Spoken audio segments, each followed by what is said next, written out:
No way! Our house is. This house and the land belong to us. We can do whatever we want, right? The daughter-in-law should just be a maid in our house. As I raise my voice in shock, my mother-in-law is smirking at me. The moment John passed away, my mother-in-law arbitrarily demolished our house. She has always been like this. Treating me, the daughter-in-law, as if I were her servant, completely ignoring my opinions and feelings. Moreover, she misunderstands me working from home as being unemployed and thinks I'm leeching off her son. She seems to think it's okay to do anything to a leeching daughter-in-law. But I never imagined she would go this far. I've been enduring it until now, but I've reached my limit. Feeling anger rising inside me, I slowly opened my mouth to retaliate against her in front of me. My name is Mary Johnson. I'm a 43-year-old working housewife. I usually work from home. I don't have children, and it's been 12 years since my husband John and I started living together. We just got married and don't have much money, right? So, I decided to take over the house where my dad and mom were living. My parents are going to live in a new house built elsewhere, so we can live in the old one. At the beginning of our marriage, John told me such a thing, and I, who knew nothing yet, was quite happy.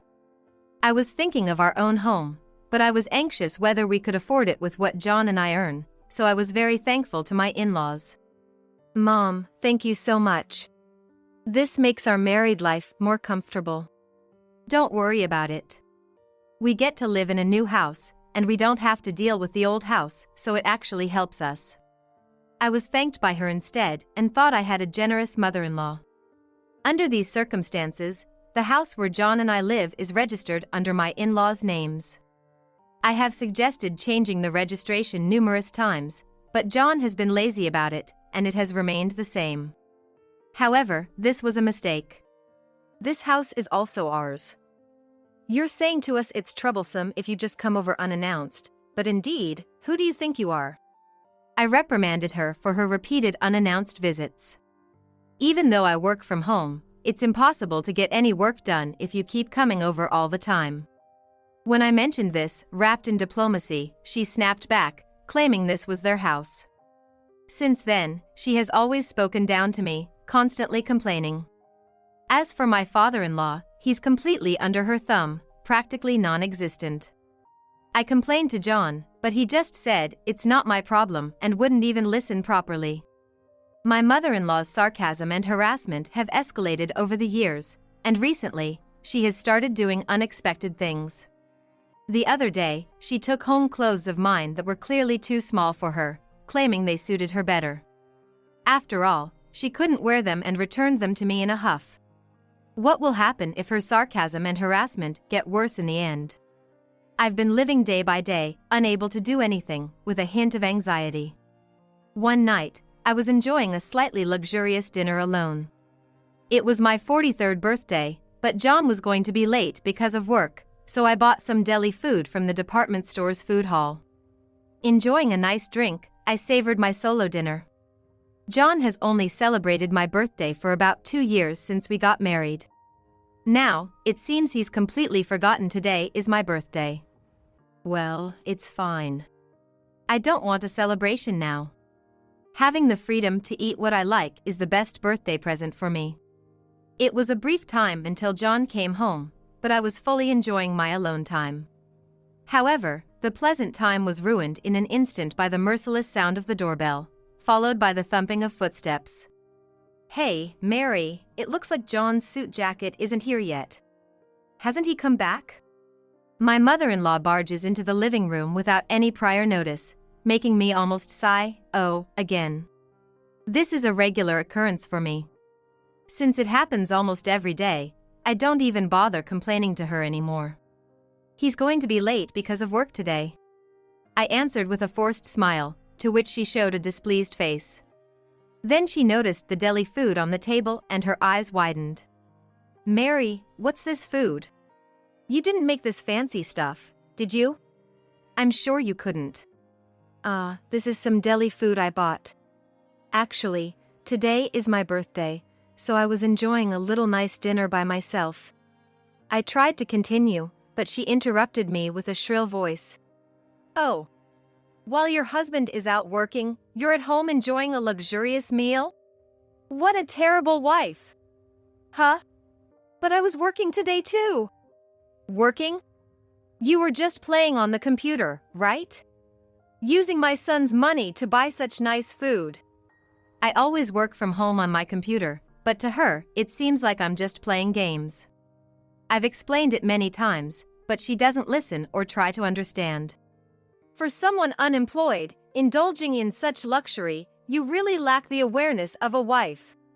With that, she grabbed my half-eaten meal and threw it into the trash. What are you doing? You, an unemployed person, should just eat beans or whatever. Moreover, she started rummaging through the fridge without permission. Please stop. Oh my. This cake, it's from a high-end store. Such waste on someone unemployed like you. I'll properly throw it away later. With that, she snatched the cake box. The deli food was thrown away because it was half-eaten by me. But the cake was untouched, and from her smirking face, it seemed she planned to take it home to eat. I was furious and tried desperately to take back the cake box from her. That's my birthday cake, please give it back. Oh, it's your birthday? There's nothing to celebrate. You're already in your 40s, not a child. You don't need this. And then she added insult to injury with such a snide remark. Really, you become such a lazy wife because you don't have children. I've told you over and over to have kids. At those words, I grimaced deeply. I wanted kids too. But John said having kids would be too much trouble, so he didn't cooperate. He used to say he wanted kids before we got married, but were those words a lie? I've explained to her over and over that John doesn't want them, but she seems to conveniently forget the inconvenient truths. She blames me every chance she gets, saying it's my fault we don't have children. I'll start cleaning up now, so please go home for today. It gets dangerous when it gets dark outside. I try to sound concerned for her, to get her out of the house. My enjoyable alone time was ruined because of her. I usually don't say anything to John, but this time I might not be able to hold back. I used to think it was okay for him to come back late, but now I'm waiting for him to come home, irritated and thinking, hurry back. When John finally comes home, I immediately try to tell him about what happened earlier. John silently hands over his bag, and as I take it as usual, I start talking. Hey John, your mom came over today and… Then, John grimaces severely. Look, I'm tired, okay? Can we talk about your complaints some other time? I would normally back off here, but today I can't hold back. Despite hesitating a bit, I persistently pressed John. When is some other time? I know you're tired, but I need you to listen to me now. You're so persistent. I'm telling you I'm tired. I'm not free like you. He throws his suit at me in annoyance.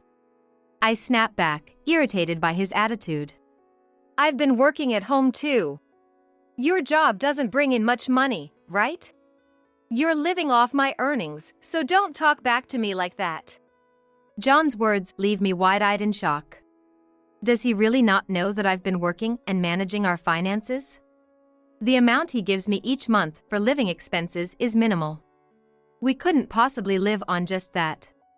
Yet, it seems he's convinced that the money he provides is enough for a comfortable life. At the beginning of our marriage, I showed John the household budget and explained how much we needed each month. John was surprised, saying, "It costs more than I expected," but he seems to have completely forgotten about that. Forgetting inconvenient truths must run in his family, just like his mother. John, my earnings are… Thinking this misunderstanding is terrible, I try to explain in a hurry. But John forcibly cuts me off, not wanting to hear any more. Your trivial story is less important than mine. Look at this. He hands me the health checkup results from his company, taken about 2 months ago. Checking the content, almost all items have bad ratings. This result is terrible, isn't it your cooking to blame? You haven't been putting something weird in the food, have you? There's no way I would do that. Then your cooking must be unbalanced in nutrients. Watch what you're making from now on. John says arrogantly, but he hasn't eaten the meals I've made for the last few years. In the morning, he eats snacks or fast foods left out, has lunch out, and occasionally eats my dinner but leaves the vegetables and only eats what he likes. He usually comes home drunk when he eats out. I've told him several times that such eating habits would ruin his health, but he never listened. Instead, he found my advice annoying and brushed it off. Even though it's clearly his fault, he refuses to accept any blame and puts it all on me. I'm about to snap at him in anger, but I know getting mad now will only make things worse. You need to get a re-examination. It says so right here, doesn't it? Please make sure to get it done as soon as possible. I urged John to go for a re-examination while suppressing my irritation. However, John frowns and retorts. No way, that's too much hassle. You just need to be more careful, that's all. With that, he left for a bath, leaving the living room. I was left standing there, stunned. John is a husband who doesn't even celebrate my birthday, but I was the one who chose to marry him. I am genuinely concerned about John. Yet, why can't my feelings get through to him? Feeling empty, I started to be even more careful with the meals I prepared from that day on. But despite my efforts, John passed away about a year later. I had repeatedly begged him to go for a re-examination. However, he ignored my requests and let it be. I don't have time for such bothersome things like re-examinations. Yet, when he was at home on his days off, he just lounged around. There were plenty of opportunities for him to go for a re-examination.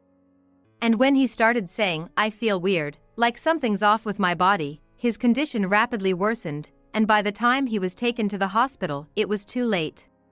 There was nothing to be done, and John passed away quickly. It's your fault my son ended up like this. Give my son back. My mother-in-law blamed me harshly for John's death. My father-in-law was still as absent as ever, but the look he gave me was filled with resentment. He probably thought the same as his wife. I told them repeatedly. I told John many times that the results of his medical checkup were bad and he needed to have a re-examination. But he wouldn't listen to me. I tried desperately to clear up the misunderstanding, but my mother-in-law wouldn't believe a word I said. It's all your fault. I'll hate you for the rest of my life. After that, we held John's funeral, but my in-laws didn't help at all. It's your responsibility, Mary. You take care of everything.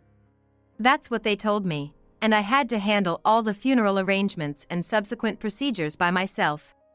I was so busy I felt dizzy, but my in-laws ignored it all. John often said he hated hassle, and I think he got that from his parents. My in-laws always pushed their problems onto me. This time was no different. They blamed everything on me and pushed all the troubles onto me. They acted as if it was natural and never thanked me once. I'm tired. The funeral was over, and I had finally finished all the arrangements. Today, I will rest without thinking about anything. Staggering, I crawled into bed. When I woke up, I could hear my mother-in-law's voice. Yes, thank you very much for that. Wondering what was going on, I got up from the bed. I heard her voice from outside the bedroom and realized she had let herself into our house again, and I sighed. I tidied myself up to the minimum and went to see her, who was at the entrance, suddenly handing me something. Hey, did someone come by? No, no one came. But Mary, you must be tired with all that's happened. Here, take this ticket and have a good rest. Eh? I looked at what she handed me and realized it was a ticket to the station nearest to my parents' house. Come on, hurry up and get ready. That ticket is for departure tomorrow. I've included the return ticket as well. Take a week off and relax. Pushed by her, I started preparing for an unexpected trip back home. What's all this about? It's unbelievable for her not to make a single sarcastic remark at me. Could it be that she actually feels sorry for me about it? Maybe my mother-in-law feels regret that she blamed me for John's passing away and that she pushed all the paperwork on me. And yes, I am completely exhausted right now. I needed time to stretch out and refresh by going back to my parents' house. At that time, I was still tired and didn't notice if she was scheming something. Normally, I would have been suspicious of her actions. But this time, I completely let my guard down and returned to my parents' house without a second thought. My brother and his wife live there, but when I contacted them, they said, "Come over anytime." I took their word for it and relaxed without holding back at my parents' house. I met up with old friends and played with my brother's children, fully healing my fatigue. My mother-in-law does do something nice once in a while. On the day of my return, I boarded the high-speed train in a good mood.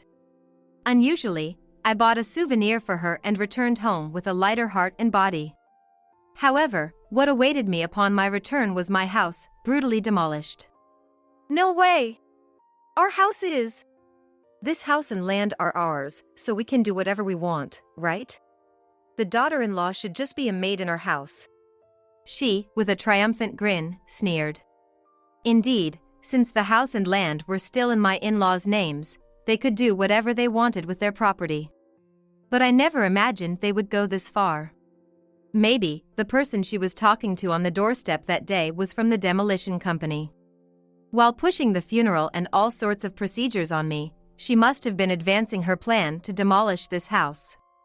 Otherwise, there's no way they could demolish the house so quickly. She clearly looked down on me, thinking she could do anything she wanted because I was her son's wife. I never directly confronted her because she was my husband's mother. That probably emboldened her. But I won't let her have her way anymore. Oh, Mary, what's the matter? Shocked and crying, are you? Mistaking my bowed head for crying, she bent down to peer into my face. However, I slowly raised my head and faced her, showing a bright smile. Eh? What are you smiling about? Have you gone crazy from the shock? She says it's such a shock, so she must be aware she has done something terrible. The fact was so absurd that I started chuckling. Eventually, I couldn't hold back and burst out laughing loudly. Have you really gone mad? No, I am perfectly sane. Oh, by the way, I have to decline your offer from earlier. What was it?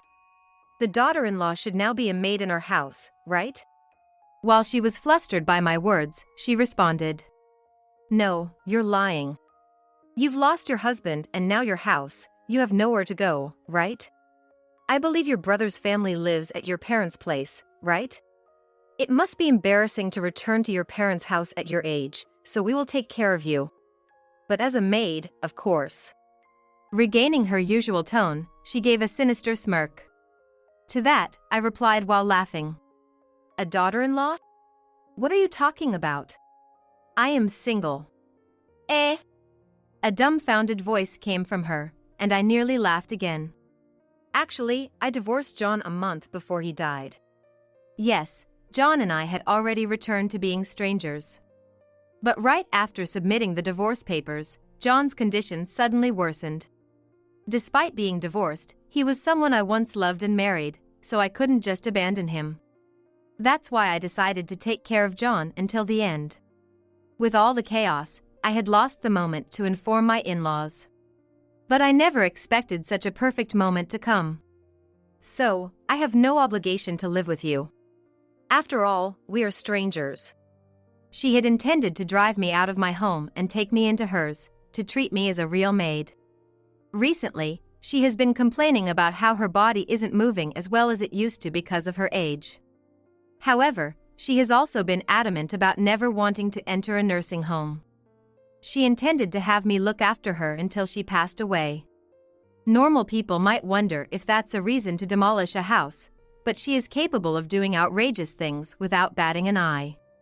Previously, she broke a necklace that was very dear to me right in front of my eyes. That necklace was a precious memento from my deceased mother. Such a beautiful necklace, let me see it, she said as she forcibly took it from my hand and, claiming her hand slipped, tore the delicate chain. As I cried over my broken necklace, she coldly said this. I'm sorry, it wasn't on purpose. But clinging to such a memento forever would only disappoint your mother in heaven. At that moment, I realized I would never understand her. She had done such cruel acts without remorse in the past. So, her demolishing the house didn't surprise me. She probably wanted to see me distressed from the demolition for her twisted pleasure. It seems like making my life miserable was her source of joy. In other words, she was a pitiable person with nothing else to live for. Even after revealing the shocking truth, she seemed unyielding. What? You two divorced? Did you force a divorce on your critically ill son? How could you commit such a heartless act? I'll demand alimony. If you don't want that, just do as I say. There was a reason we had to divorce. Her eyes widened in anger as she confronted me. A reason you had to divorce, huh? It must be a good one. Go ahead and say it if you can. Spitting in her fury, she screamed at me, and I frowned, stepping back from her. Then, I revealed another fact. John, your son, was having an affair. What? An affair? Apparently, this was too unexpected for her, as her body trembled slightly. John had been coming home late for years. He claimed it was because he was busy at work, but that was a complete lie. He had been staying out late to meet his mistress. I suspected the affair when he came home late 3 days in a row. Women's intuition is sharp, I was amazed. How just a slight change in behavior could reveal he was hiding something. The definitive evidence was when he left his phone on the living room table instead of taking it to the bathroom. I saw a message from his mistress saying, "Last night was fun. Let's go to that hotel again." The moment I saw that message, I realized, he really was having an affair. I had been aware of John's infidelity for some time and accepted the fact without much surprise. By then, my love for John had nearly vanished. What did it matter what someone I didn't love anymore did? I didn't need to be shocked. However, we were still married. He had to pay for betraying his wife. I acted quickly from there. I used my savings to hire a private investigator. Once I had gathered solid evidence of the affair, I took it to a lawyer and filed for divorce. The divorce was finalized a month before John passed away. I was ready to pack up and leave right after, but then John collapsed. There was no love or affection left between us, we were practically strangers. But I couldn't just leave a person suffering right in front of me. I'm not that cruel. John begged me with tears to stay until the end, and so I ended up taking care of him till his last moment. But when I say I took care of him, it was only the bare minimum. I didn't offer comforting words, I was merely there, handling his needs in a businesslike manner. John tried to cling to me out of fear as the disease ravaged his body, but I ignored him and treated him indifferently. Even after John passed away, I had no intention of ever forgiving his infidelity. But John was not in a position to pay alimony in his condition. However, I was demanding alimony from John, but since he passed away, I can no longer claim it from him. So, I decided to claim it from you two instead. Please make sure you pay. What? Why do we have to pay? My mother-in-law's eyes bulged with rage at the mention of alimony. She seemed more shocked by the alimony claim than the fact that her son had been unfaithful. It seems she adored her only son, but she loves herself more. Disgusted, I sighed and explained to her. In cases where the responsible party has passed away, the family can be held accountable. It's understandable that you're not aware of this. However, this has been confirmed by my lawyer. A lawyer? You, unemployed, can't afford a lawyer. Did you steal money from John's savings? You thief! Give back my son's money. I felt dizzy with her absurd accusations. She has always been unreasonable, but she's gotten worse over the years. But if I give in now, it would only lead to more problems later. I sighed for what felt like the umpteenth time, faced her, and slowly said, I'm sorry to say this, but I earn more than John did. What nonsense! Have you gone mad? She snorted with disbelief. I resisted the urge to retort, who's the one who's really gone mad here? Then, I rummaged through my bag and thrust a document at her. This is the payment statement from one of my clients. I have contracts with several other companies, so my annual income is higher than this. She looked from the paper to my face. Her eyes nearly popped out in disbelief as she flipped back and forth between the two. She seems unable to believe that the amount written there is real. Despite my repeated explanations, she seemed to have completely forgotten about my job. I'm a freelance programmer and make quite a good income. I worked for a fairly large company after graduating from college. While there, I built up experience and contacts, then moved to freelance work. Before marrying John, he had said, "I want you to focus on our home, so quit your job. We'll probably have kids eventually." But since his single income wasn't enough for a decent life, I kept working. Now, I truly believe it was a good thing I didn't just go along with what John said back then. Up until now, I had to cover the living expenses for both John and myself, but with just me, I'll have more money to spend freely, so I can live a bit more luxuriously than before. It was fortunate that I kept the payment statement with me. Before going back to my parents' house, as urged by her, I noticed the payment statement from a client in the mailbox and thought it would be unsafe to leave it there, so I tucked it into my bag. I never imagined that when I returned, not only would security be the least of my concerns, but the house itself would be gone. "You're supposed to be unemployed." She's still in denial. I bluntly presented her with the facts. The demolition of the house was unexpected, but it's not a problem. After divorcing John, I had already signed a lease for an apartment, so I was planning to let go of this house anyway. It actually saved me the trouble. What concerns me is what happened to my belongings, but well, she surely hasn't thrown everything away. She, refusing to admit defeat, pointed a trembling finger at me. "It's because you didn't have children quickly that my son ended up like this."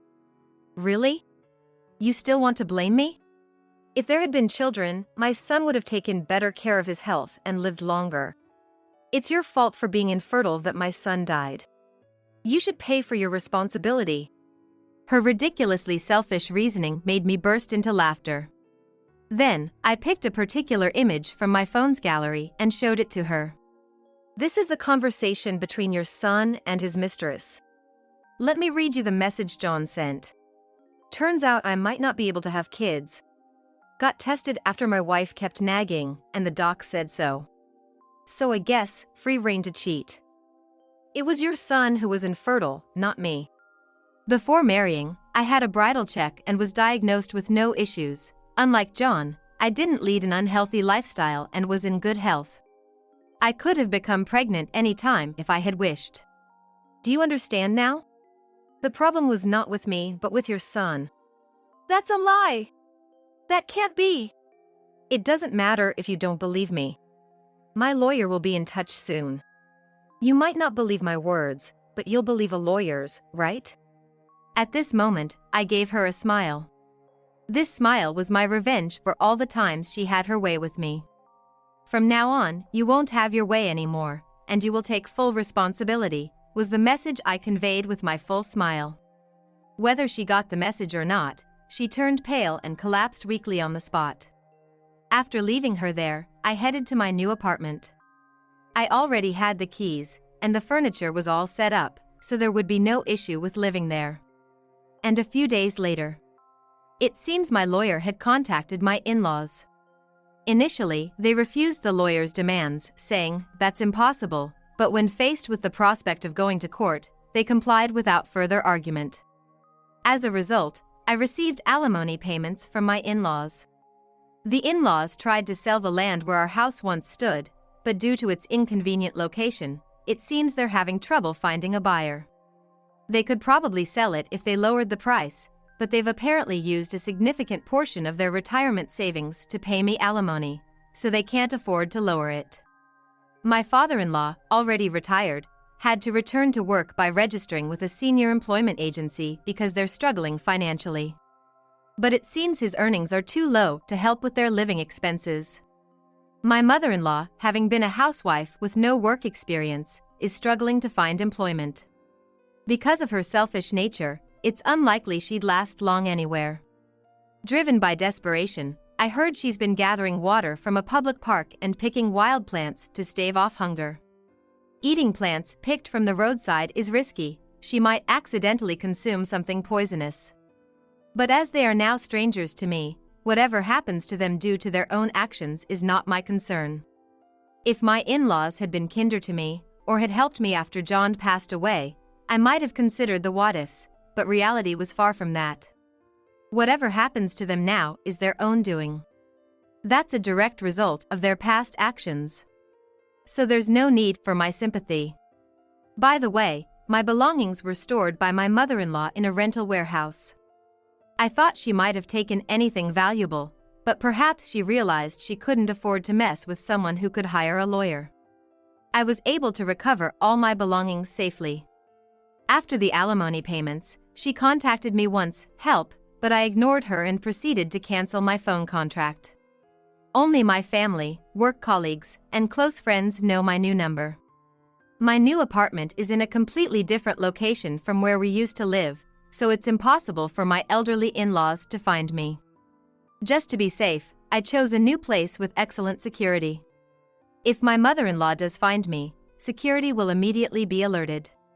It would just increase my hassle, so I'm hoping that won't be necessary. Right now, I am living a life of smooth sailing. Free from John's care and my mother-in-law's nagging and harassment, my life is stress-free. The only challenging aspect is my busy work schedule. Since I have more personal time, I've taken on more work, maybe a bit too much. But it's led to high recognition in my job, and it looks like busy days will continue. However, I manage to refresh myself adequately as I can meet up with close friends on weekends. At this age, many of my friends are also free from parenting duties, so it's easier to find time to catch up. Life after marrying John was filled with unpleasantness as I aged. I was scared of becoming more unhappy as I got older, but now, I'm not afraid of anything. I am free now, able to go anywhere. I believe I will continue to live smilingly today and tomorrow. Living a life where I can keep smiling until the last moment is my